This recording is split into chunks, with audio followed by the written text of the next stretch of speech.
Good evening, friends. Welcome to a new episode of BMC Global Live Alhilal Health World, Nothing But Lifestyle.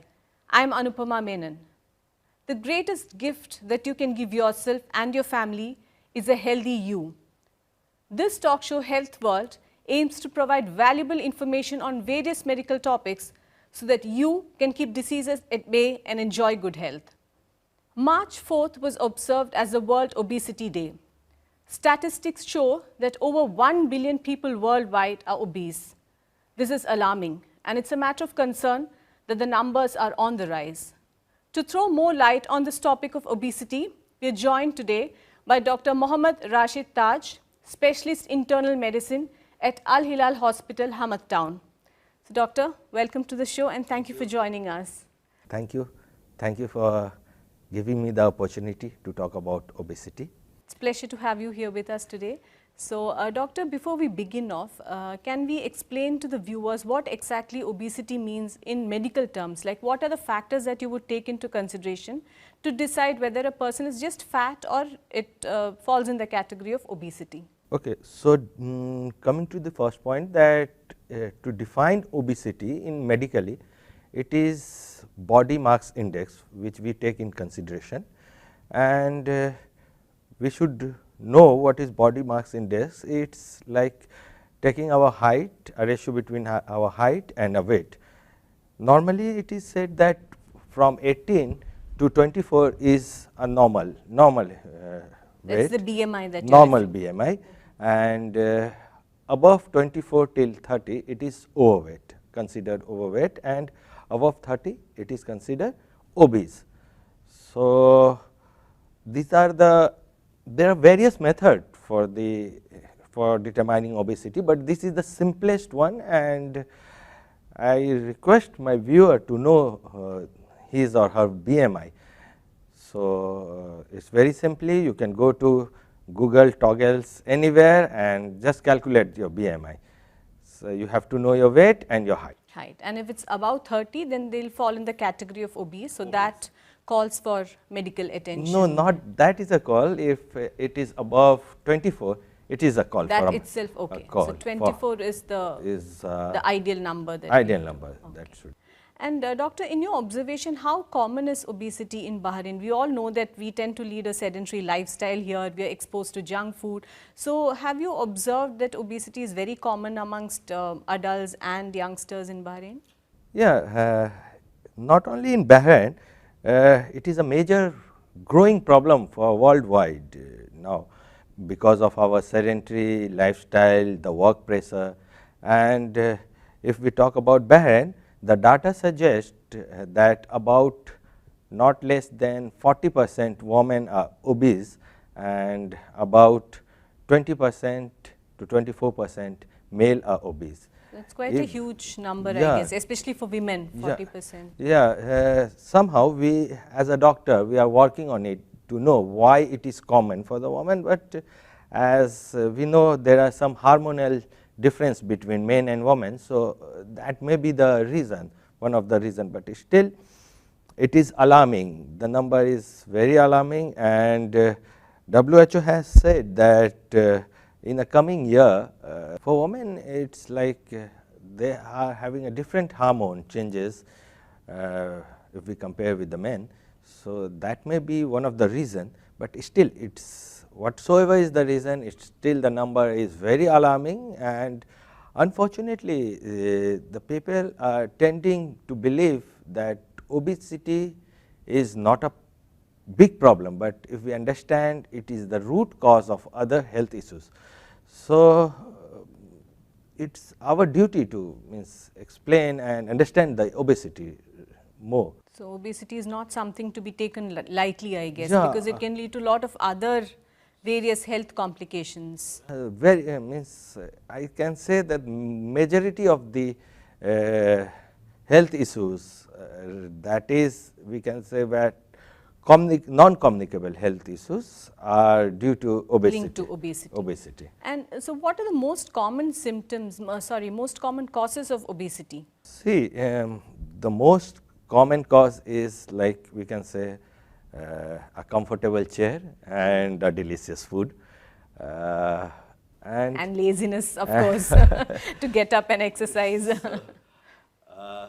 So, the difference between what we eat and what we consume and what we should spend is the balance what we are having in our body.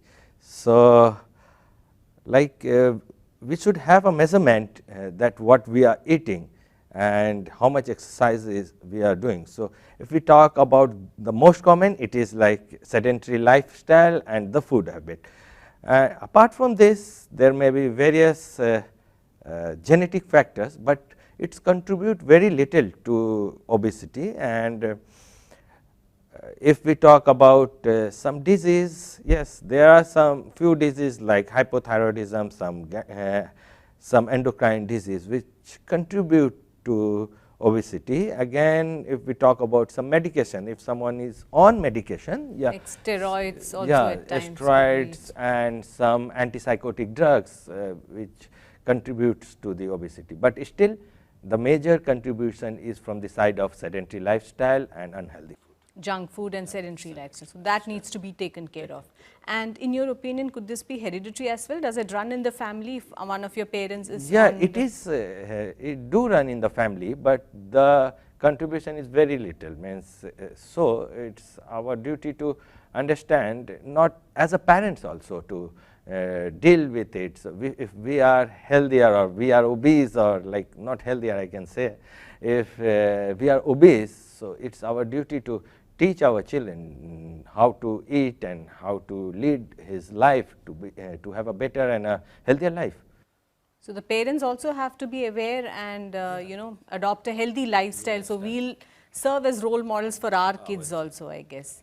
And so, what are the side effects or the health complications that obesity could lead to? Of course, we know that when somebody is very obese, even walking a few steps could lead to breathlessness, but I'm sure there are a lot of other health conditions that obesity could affect. So, if you could just explain to us. See, if we talk about the fat, just I think before proceeding, we should have some knowledge about the fat, that for our body, the fat is very important to for daily energies what we are getting, but it should not be, it should be in a correct place, it should not be in an appropriate place. So, what is the inappropriate place is like our tummy, or if the fat is around the organs. If it is around the organs, it is known as a visceral fats, and at the end of the day, if that is in composing the organs,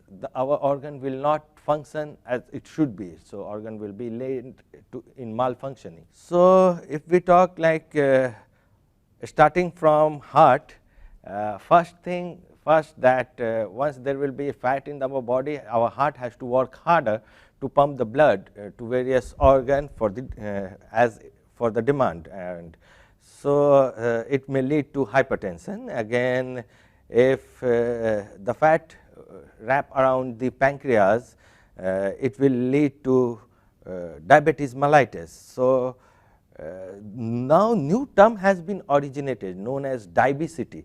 In coming time, you will notice that this may be trending, a diabesity. Diabesity. Diabesity. Okay, it's a combination of diabetic and obesity. Okay. Because we can say that diabetic itself is a failure of not controlling, failure of treatment of obesity. If someone is not controlling the obesity, or they fail to control, if they fail to control the weight, so at the end he or she may land up to obesity. So, diabetes is a failure of obesity, I can say. Apart from this, yes, you will be having obstructive sleep apnea. What is this? Is like you will be snoring, and not only snoring, I have seen lots of people who are obese while driving his sleep. Okay, and that could be quite risky also. Yeah, that is risky. So, after that you will be having a lung disease. This data is not still there, but what I have seen in COVID during my practice, that I can't say it like it's not in a blue and black, but I can say that it is just my observation that obese people tend to have more complication than a thinner one. So, in COVID also, a recent example I can give you. So, apart from this, yes, your lung are in danger. Being obese give a less space to your lung to expand. So, your lung are not expanding that much. And not only this, there is some cognitive disturbance like dementia. You will be forgetting things. That recent study has shown. Obesity is linked to dementia? Dementia also. A recent study has shown that it is linked to dementia. Apart from this, maybe knee problems, arthritis. Yeah, arthritis. See, our joints and bones has a capacity to bear the weight. So, recently we can see that at the old age, not only old age, at like early 50s, the people are suffering from the knee joint problem or joints problem, and they are always complaining of knee pain. But that knee pain is due to the obesity, not rather any malfunction in the bone. So, at the end of the day, when that joint will rub against each other, the fluid inside that joint, which is known as a synovial fluid, will run out, and that lubricant part will be lost. So, your both knee will be, your means femur and knee will be having a friction to each other, leading to the destruction of the bone. So, if we think apart from this, yes, like in female, there is lots of problem in cases of fertility. Yeah, I was about to come to that question, because a lot of obese women have this problem, when it comes to conceiving. I guess it affects your fertility. So, to what extent is it important to maintain your body weight when you're trying to conceive? A paper has shown that if you reduce 5% of your weight also during the fertility, the chance of being a healthy baby increase to 50%. So, you can see the data. So, this is a data. So, being an obese and getting like pregnant is like keeping your child in unhealthy environment and bringing him to risk also.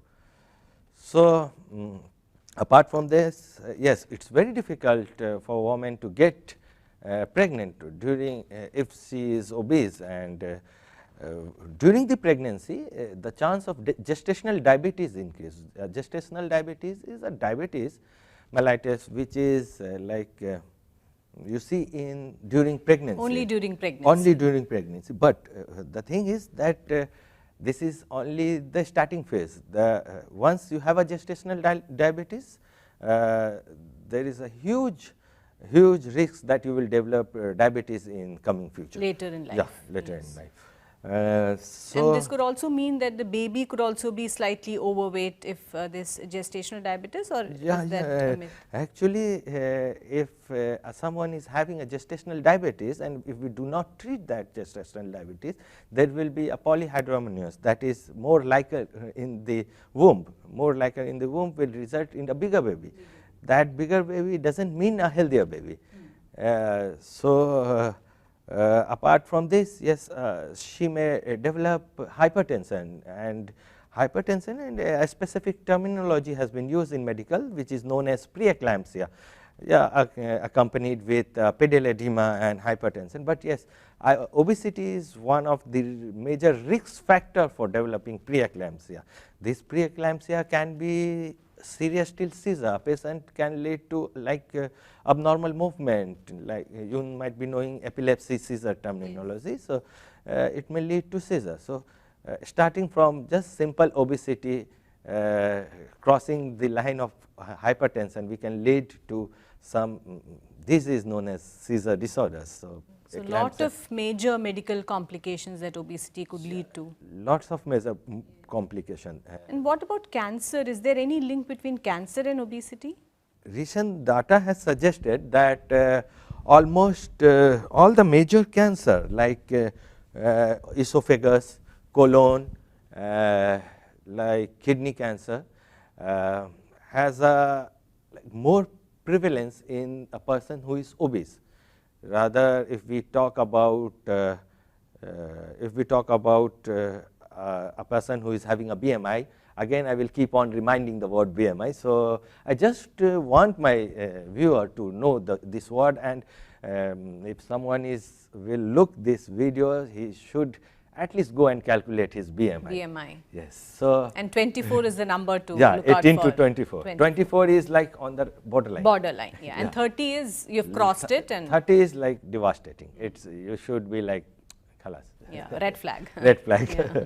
So, it's 18 to 24. So, we have seen in data that someone is having between 18 to 24 has a much lesser prevalence of having carcinoma, having cancer.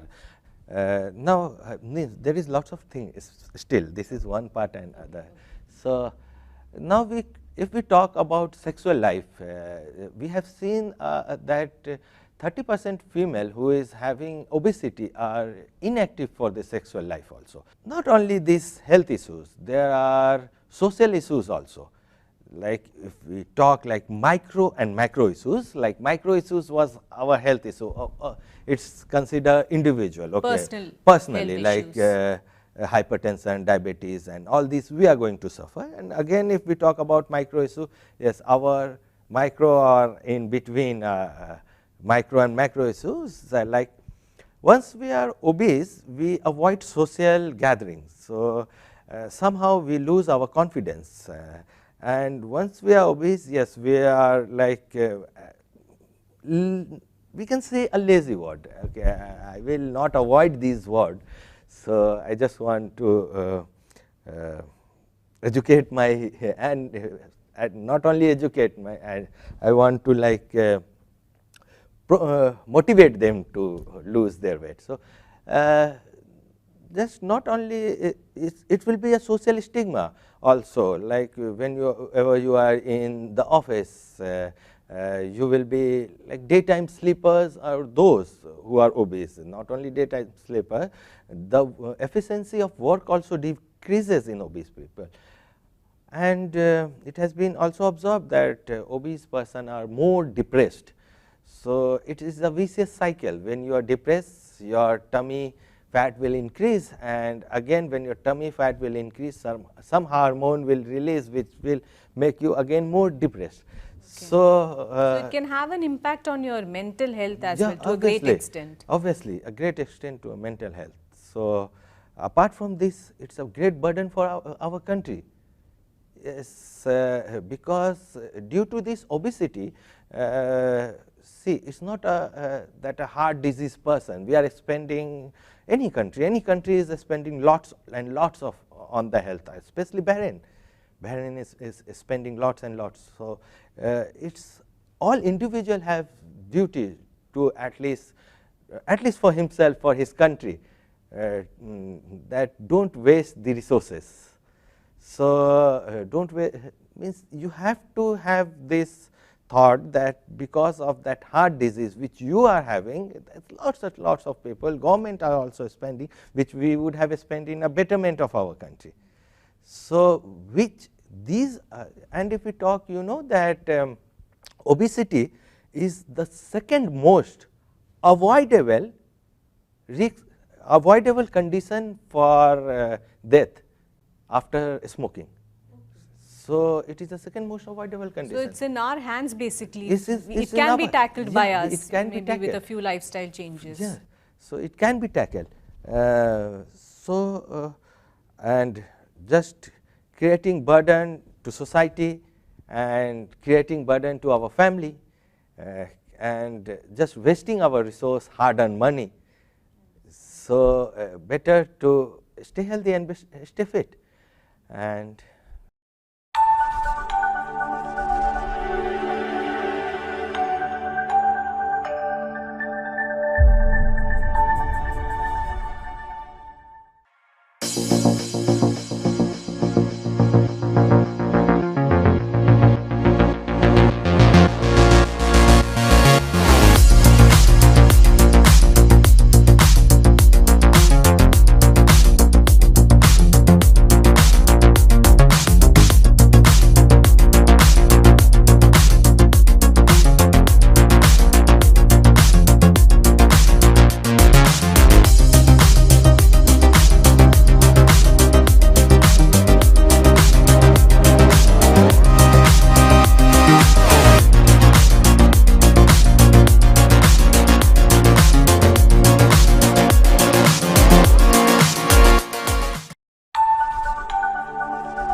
I'm sure our families would like to see us, healthy and maybe live a long life. But obesity, I believe, does have an impact on the life expectancy also. In a lot of cases, obese people tend to have a shorter life expectancy. Yeah, as we know that obese people has been seen, if certain country has a life expectancy like 60 or 70, in that country the obese people will have a 10-year lesser life expectancy, like it will be like 60 if the country is having a life expectancy of 70, like that. So obviously it has a great impact on your, not only your health, on your life expectancy also.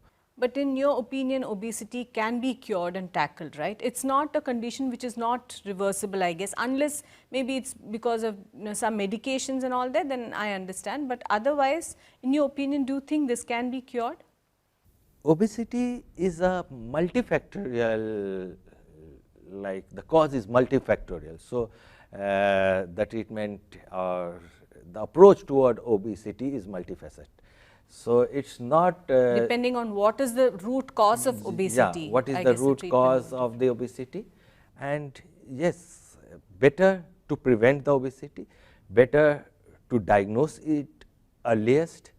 If you are at in between 18 to 24, or you are on 24, just okay, you are becoming 25 with your BMI. That 25 is the BMI what I am speaking. So you should be like, okay, now I am putting up the weight, I am putting the extra calorie in my body, and I am not burning the enough what I am eating. So better that I should control now and seek the medical advice.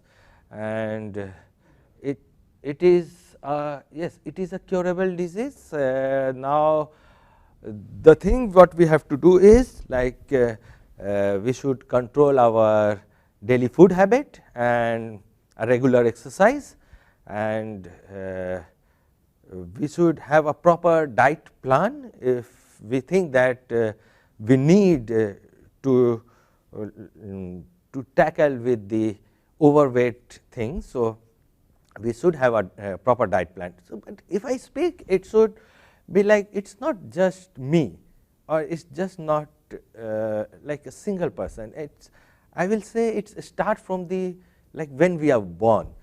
So as a parents, I want to emphasize that eating is a habit which we introduce to our children. We introduce to our children that that salt, if you realize that maybe in your home I might feel salty.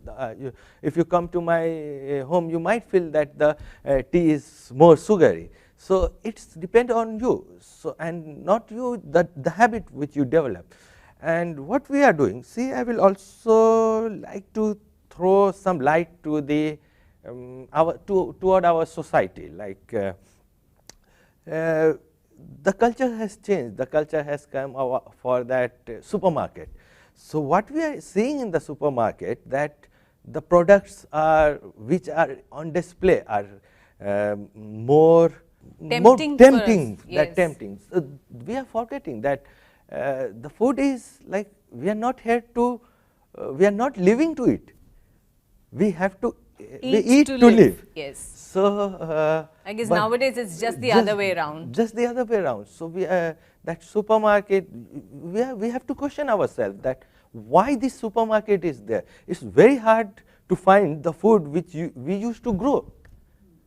Nowadays the packet, the crispy, the chocolates, and what we are doing as a parents, we are giving our children a formulated food. We are not giving them that what we say pulses, a dal or rice. We are going away from that.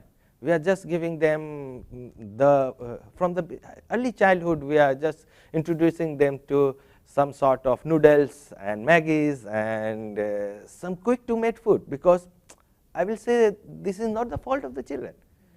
As a parents, we have to think that yes, for our just, I don't know why, but for our comfort, we are introducing our children to the world of heavyweight. So, we should start from day one, we should plan that how we are planning for the education. So, I think health should come first. Exactly. So Health should be the priority. Priority. Yes. So, but what is our priority? We all have to look into ourselves. So, what we are doing. So, once we, okay, apart from this, yes, once we are like we are there to like lose weight, or we are like obviously we came to a condition that we are obese now and we have to lose the weight, we should seek a proper dietitian, and because it's not that easy.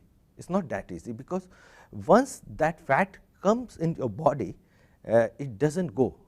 It's keep on shrinking only. So, once that shrink, and if you do not follow the proper diet, it will again swell up. Back. So, prevention is always better than Better cure. than You know, why prevention wait is for yeah. obesity to come and then go for treatment? It's always better to adopt a healthy lifestyle. And these days, a lot of weight loss pills are available in the market. So, that comes across as a very quick and easy method to lose weight. So, is it advisable to go for these? See, there is no quick and easy way for losing weight, because as I told you, it is a multifactorial disease. Yeah, I can say now obesity is a disease. Now, the WHO has classified obesity as a disease, not just a stigma now, it is a disease. And thank God it is a preventable disease, and it's in our hand.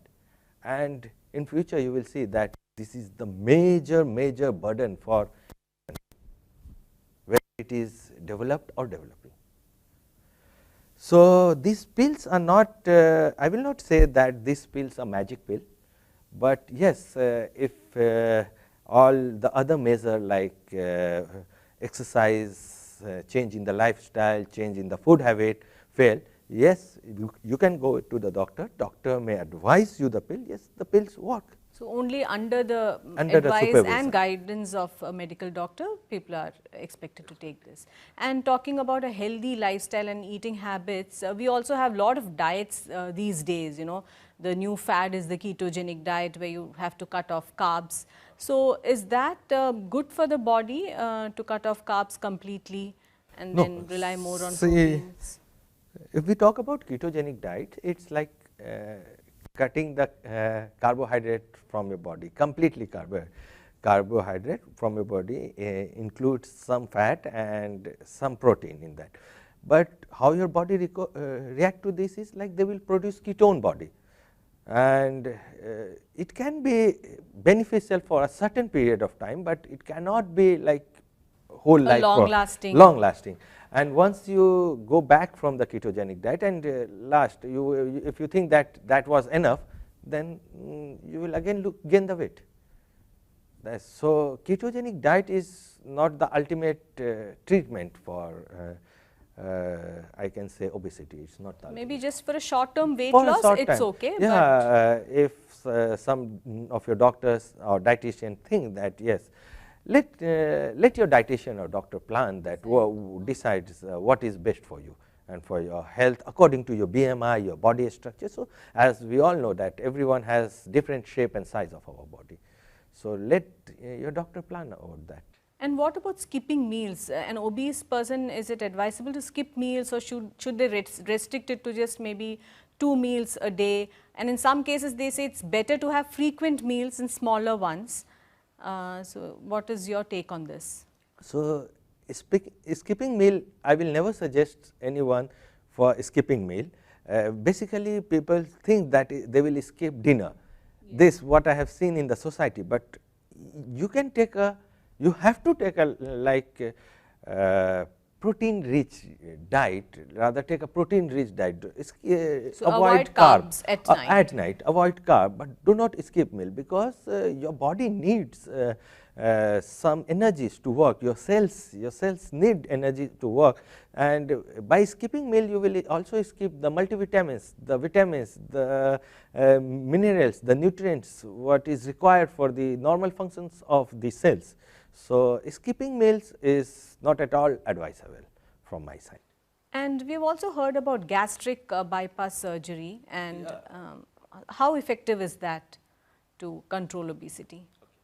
So, gastric bypass surgery is not meant for everyone. First of the thing I will say, I have talked about BMI, again I will come to that point, BMI. So, if someone is having BMI more than 30, then only it is advisable, and yes, your doctor will see if everything fails in your case, they will cut down a part of your stomach, and there are various process, various method and various terminology used for that, bypass surgery or sleeve surgery or XY surgery. So, and yes, it is beneficial, and someone if he having uncontrolled diabetes in very early age and he or she is obese as well. So, in that condition gastric bypass surgery is very beneficial, and if we tried everything, if we tried exercise, if we tried controlling our food habit, and we have tried pills, if still we are not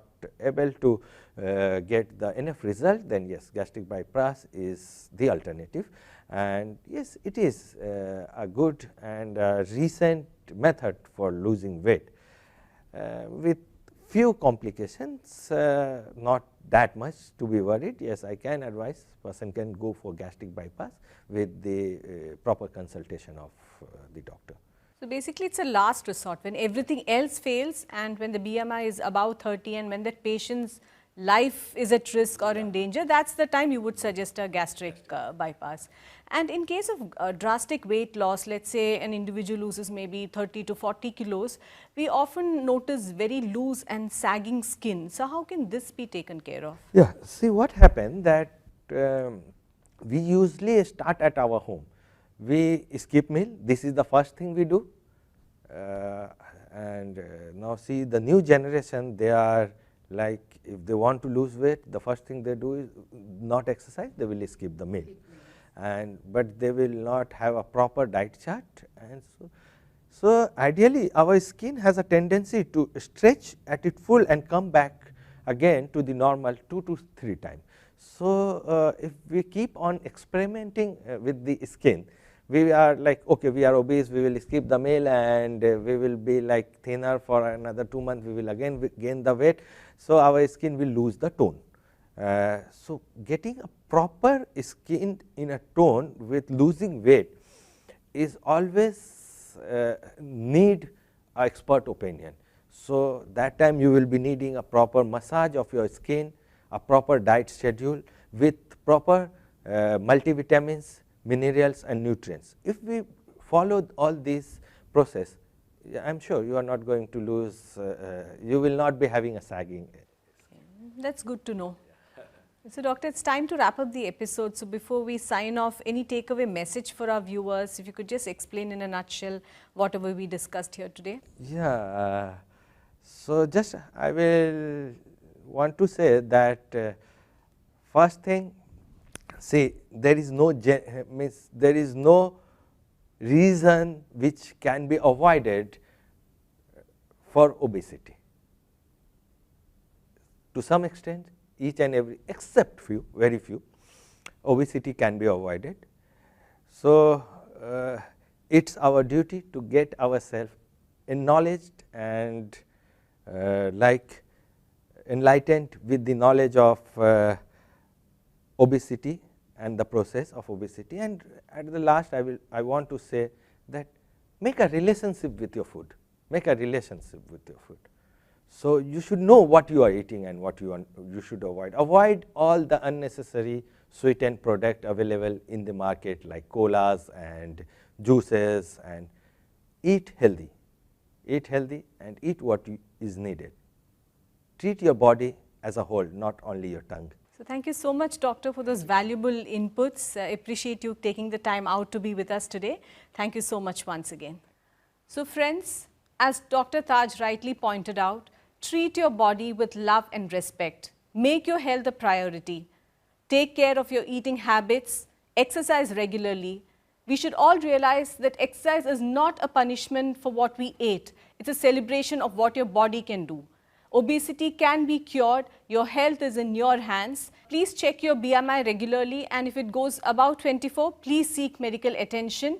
Together, it is a joint effort, a collective effort. Together, we can all fight obesity. Wishing you all a very healthy and safe life ahead. This is Anupama signing off. Till we meet again next time, good night, stay happy and take care.